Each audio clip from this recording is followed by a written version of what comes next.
Hey rockers, welcome back to the channel, man. I have been MIA dealing with some health stuff, man. You can probably hear that congestion going on. It sucks, man. I can hear it real weird, but when I watch back on the videos, it doesn't seem to be as bad as I'm hearing it in my own head. You know how you get a head cold and you sound different to yourself, and then all of a sudden your ears will pop or something, and then all of a sudden you're hearing correctly? That's how I feel. So I'm going to get into a story, but first I want to thank the Nobodies. Great band out of Chicago, Illinois. They sent me their CD, and it really is freaking awesome. Great stuff, man. This is called Even the Score, Volume 1, The Nobodies, Chicago. You can find them on Facebook, and maybe you can follow them if you choose. They sent me one of their little koozies, too, for a drink. Woohoo! And, coolest of all, The Nobodies sent me a t-shirt, man. You gotta love it. Can you read it? Yeah, you can read it. Anyway, thank you to those guys. Great band. Spun one of their songs on my radio show the other night, and proud to do so. Also, big thanks to my brother Bishop Bob Piccolo, ex-guitar player for Beautiful Burt and the Lipstick Junkies, Beautiful Burt and the Luscious Ones. A good friend of mine, known the guy for, Jesus, since the early 90s. So we've have some history there, Bob. Bob was cool enough to send me this badass package, and I was supposed to be more prepared and get some of these gifts. Hang on. Maybe I can find one. Yeah, man. I got a gift. One of the gifts that Bob sent me in the mail. One of these blue meanies, man. The Beatles. Remember that from the Yellow Submarine? Bob sent me a bunch of the cool dolls like George Harrison and Ringo Starr from Yellow Submarine, along with this cool-ass blue meanie. It's just ridiculously awesome. His feet. Yeah. So Bob sends me these gifts, and in the box of gifts, he sent me a bunch of flyers from old shows in the Midwest. Bloody Mess with the Lipstick Junkies in 1096 from Manitowoc, Wisconsin. This was one crazy show that I'll have to get to soon. Another flyer. Classic flyer. Beautiful Burt with my band The Veins and the Psychedelics from the Great Barrier Reef in Peoria, Illinois area. Another legendary show that night. And the show that I'm going to talk about tonight, you guys, it's one that people have been requesting that I talk about for a while. It's a story that was mentioned in the book Punks in Peoria. This book here has got a chapter dedicated to yours truly called Public Enemy Number 1. This is about the history of punk rock in the Midwest, Central Illinois, I should say, not the Midwest, but Central Illinois area, and respectively written by Jonathan Wright and Dawson Barrett. They did a pretty good job on this book. But there's some stuff in here that's just not true factually. I can say this with all sincerity and conviction. Most of you that watch my videos, you know that if I did something, I'm probably going to cop to it. I don't really get ashamed of stuff, although I do regret some stuff. Not a lot. I just have stories because we all evolve, we all change. And you know that if something's true, I'm probably going to say, yeah, I did that, because I'm not really... Like I said, I'm not regretful of much. But in this book, it states some weird stuff that I have to... and I was given a chance to refute it in the book, so I'm not going to say it was one-sided. But I will say on this video that I'm going to squash that rumor tonight. 2 rumors that aren't true that were blamed on me. But this show, man, the show in question, it happened on July 3rd, 1992 at Spring Bay, Illinois' Grange Hall, also called the Legion Hall. Beautiful Burt and the Luscious Ones, Bloody Mess and the Skabs, PND, which stood for Post Nasal Drip, World's End, and a band called Combustible were all set to take the stage out there in the cornfields of Spring Bay, Illinois, July 3rd, 1992. This show is kind of legendary in Central Illinois. A lot of people still talk about this particular show. It involves cops, blood, broken windows, punk rock, all kinds of crazy stuff. But if you look at the bottom of this flyer, it says, support obnoxious music. So they were promoting obnoxiousness from the get-go, and that's what they got. I got to give a disclaimer here. I'm going to talk about me being completely wasted and jacked up on alcohol. It's a night that I kind of do regret in some ways I don't. I do regret the very end of this story, which I'll cop to at the end. But anyway, it was a great show, but the band 1096 also ended up playing. I think they rode down with Burt and those guys and either talked their way onto the bill, or we maybe had them added on the bill before they came and it was known that they were going to play. I don't remember, but 1096 was awesome at this show. By the way, this show was packed. It was an all ages event, $5 to get in. Doors opened at 5:30. At 6 o'clock showtime. And 1096 was really off the hook that night. They had their big banner up there. And I remember Dean Dirt from 1096 up there swinging from they had these big old curtains in this hall. Really old fashioned, like velvet velour type curtains that were thick. And he was up there swinging from these curtains, man. I don't remember if they got ripped down. I don't think so. But yeah. So the flyer right here, the memory right here, some of the memories out there in the ether. I'm going to try my best. I did make some notes, so I am occasionally looking at my notes because, well, again, memory in the ether. Hey, look at that light going across my hand. Woo, woo. Yeah, I got weird lighting in here tonight. I should have messed with it a little bit more before doing the video. What are you going to do? Punk rock. Certain parts of the night, like I say, I don't remember, because I was blacked out on alcohol. I don't say or tell these stories in order to condone alcohol use or people getting wasted. As a matter of fact, I'd suggest you not do that, because alcohol, it's like drinking liquid insanity. It can really get you, man, and it got me this night. I was super hammered on hard liquor, which normally I didn't like to drink in public or not during a show, because it was almost guaranteed to be a shit show. And it kind of was on my part this night, although there's people that sort of try to take advantage of that and try to blame stuff on me that didn't happen. And that's, it is what it is, man. But I do recall the very end of this show. At the very end of the night, my alcohol had worn off because I'd stopped drinking, an hour or two before all this happened at the end. And I was to the point to where I was remembering stuff. So when I think back now, I remember the cops getting there. I remember leaving. I remember being in the van. I remember searching for booze in the cornfield. I remember the after party and getting kicked out of it. So let me back up a bit. At this show, in the Punks in Peoria book, they say that somebody was high, supposedly high, from one of the bands, and they took the door money. I've never heard of that one. I've never heard of that happening there. So that's new on me, and it certainly wasn't me. And by the way, I didn't do drugs back in 92. Nope, I was just doing the booze. So if I was high that night, it was on booze.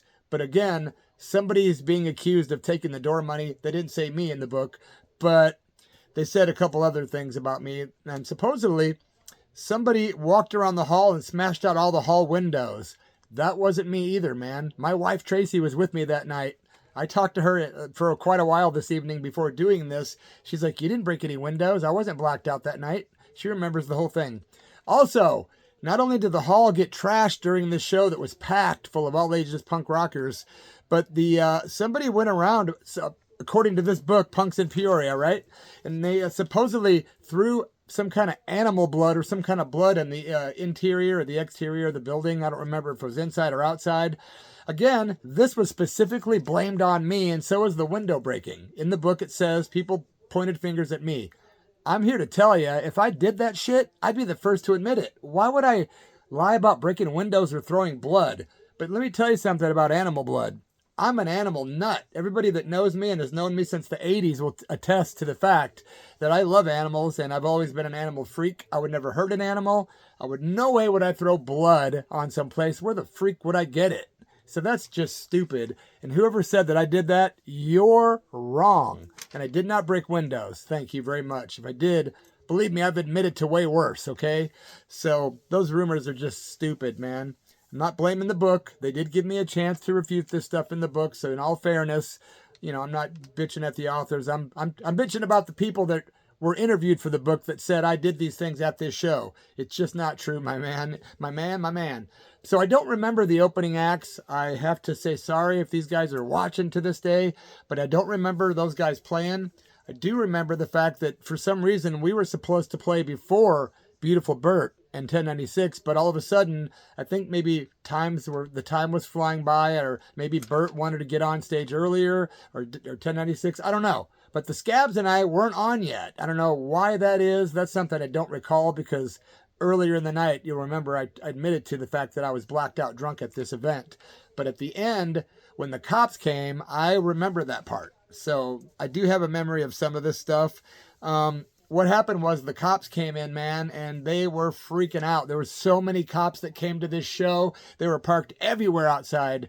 They were like, whoo-hoo, we're going to get us some punk rockers tonight. I got a hold of Bishop Bob Piccolo from Beautiful Burt, who played guitar at that show and remembers what he remembers.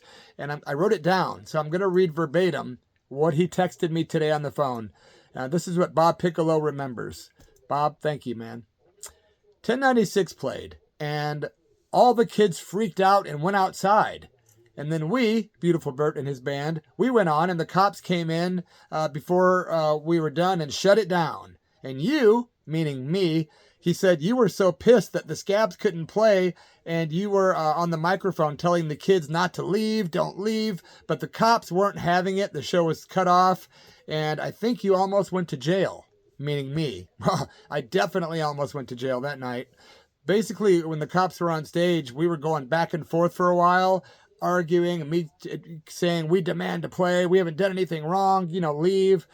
Probably calling them names, but the kids were scattered everywhere, Bob says, and all you could see were cop cars everywhere. Me and the cops were on stage. They're on the ground floor. I'm on the stage, and so is my drummer, who had a big blue wig that he wore. And it was bizarre looking, right? And he carried dildos and played them as drumsticks sometimes as a novelty. But when the cops walked in, we started throwing equipment at the cops. The drummer throwing equipment, Gabby Skab, he was throwing equipment at the drums, picking up stuff. We were kicking him off the stage towards the police. We were insulting him. We were yelling. It wasn't pretty, my friends. I was very intoxicated, and the cops were not having it. I do not know for the life of me why I did not go to jail, because when 1096 played, that was really the kind of the peak of this show. I don't remember the openers. 1096, however, I remember because I'm a huge fan, and it was super awesome to watch those guys on stage that night. Mooney on the drums, Randy Rude, I believe, was on the bass. Mooney on the drums, Dean Dirt on vocals, and Joe on guitar. Shout out to 1096. Mooney, I know you're watching. Love you, bro. Anyway, so 1096 killed it that night. Dean Dirt was full theatrics on stage, decked out in his leather vest, and he had his skull rings and his bald head and all his splendor. And I just remember it was one of the best shows I've ever seen those guys play. It was super intense. The people that were moshing before they freaked out and went outside and all that, they were really getting into it, because 1096 is one of the original hardcore punk bands. Not just, the 70s style or rock and roll punk. I'm talking million miles an hour, 30-second songs. Next, So those guys killed it, and I will always remember 1096 as one of the best punk rock and roll bands of all time. Let's be specific. Hardcore punk. Yeah, Kenosha hardcore. That place was like a second New York City or Chicago to me. I'd go there, and there'd always be like killer bands like the UK Subs. Every band you can think of went through Kenosha, and 1096 were the kings of punk rock in that town. And to me, they still are the kings, but there are still punk bands happening in Kenosha today. Beautiful Burt, of course, being from Kenosha, Wisconsin. He's known for having played drums. Gigi Allen once played drums for him at the Odd Rock Cafe. You can watch that story on my channel. If you check out the video section, there's a video about Beautiful Burt at the Odd Rock Cafe, Milwaukee, Wisconsin, where Gigi Allen was arrested, and he was playing drums for Burt that night, and it's a good story. You should check it out. Lots of other Beautiful Burt and Gigi stories also on this channel for those of you into the shock rock. And a lot more Bloody Mess and the Skabs tales on here, too, if you care. I know we don't have the biggest fan base in the country, but there are some people that are into what we're doing. Oh, and I still have the Bloody Mess and the Skabs t-shirts with our first EP with cover art by Mr. You-know-who. So if you're interested, just email me. My email is in the description area. So Beautiful Burt performs, right? They weren't on very long. And right now, Bob Piccolo is actually burning me a CD of a cassette tape from that performance, which I'm dying to get my hands on, man. I was hoping to have it before I did this video, but, I can't even say if I'll be here tomorrow. You never know. So I'm telling the tale, but I don't think they did a very long set. And they were up there, Beautiful Burt with his blonde, kinky hair, with his shirt off. He's probably 300 to 400 pounds, if not more. He kind of went up and down. He struggled with weight, but he was just a hell of a performer, man. Glam rock, hard rock, punk rock, sleazy kind of street, rock with lipstick and eyeliner on top. So Beautiful Burt killed it with Bob Piccolo up there killing it on the guitar. Shout out to those guys if you're watching from Beautiful Burt and the Luscious Ones. Lipstick Junkies as well. Again, here's the flyer from the show I'm talking about. And if you'll see right here, it says, it's pretty funny, it says, 5 live bands, the state's largest hip-hop convention. So obviously they were taking the piss and making fun of, they're just being punk rockers. Celebrate your 4th of July early in a wonderful spring gay, it says, but there's a little B, but it says spring gay. Oh boy, this has got all the little juvenile things on it. And there's a little map to show you how to get there in the cornfields of Spring Bay, how to get to the old Legion Hall in which the cops shut it down. When the cops finally told us to get the hell out of the building, they were looking around and seeing all the windows broken. There was just debris everywhere. The place was trashed. I don't remember who rented the hall. I do feel sorry for whoever did. But again, I didn't take part in breaking the windows or the blood that night, guys. That's just a fact. And whoever stole the door money, you're a prick. Because I've had that happen to me before, and I would never in a million years let me or my band steal money from anybody. We were always cool about paying everybody. People forget that I was a punk promoter in Peoria for years. I put on dozens of shows, and I always paid everybody fairly, 100%. So after the cops get us out of the building, we noticed that we're not getting out of there quick. So I jumped in the van with Tracy and 1096 and some of the other guys, and we started plowing through this middle, like little street, not a street by any means, a road, through the cornfields, right? And it's pitch black. And we're just driving it. And all of a sudden, one of the guys in 1096 yells, "Stop right here." And I'm like, why are we stopping right here? I'm kind of bitching because I'm drunk. And again, my memory's intact at this point. Well, I've told this story in other places, but the guys jump out of the van and start booking it through the cornfields. They're just gone. And we're like, what the hell? And they come running back. One guy on this side, one guy on that side in the field. And they come back carrying cases of beer. I'm like, what the hell? Only a punk rocker from Kenosha is going to have beer stashed in a cornfield and remember how to find it in the dark. Jesus. So we got the beer. We got invited to an after party at my friend Brian Watt's house. He lived on Madison Street down in the north end of Peoria. There was quite a few people there, pretty much just from the bands. It was like an after party for the bands. I don't recall any of my band members being there. God, I barely remember who was even in my band at this show. Gabby on drums, myself on vocals, but I don't really know who was on guitar at that show. Isn't that pathetic? I think it might have been Kevin Beveridge on bass. Shout out Kevin Hine, a.k.a. Kevin Beveridge. But I just can't remember who played guitar or bass at that show. Does anybody remember? If you were at that show, July 3rd, 1992, let me know who played in my band. I don't know, honestly. That sucks. So we get to Brian Watt's after party, me and no band, and the guys from 1096 and Beautiful Burt and a few of Brian's friends. I don't really recall because I was kind of fading in and out at this time because now I was tired, coming down off booze, started drinking again, and I'm kind of tired at this point. But I was very obnoxious. Bob says I was completely out of control and very obnoxious and uncool, really. And I ended up pissing in Brian's ashtrays in his living room.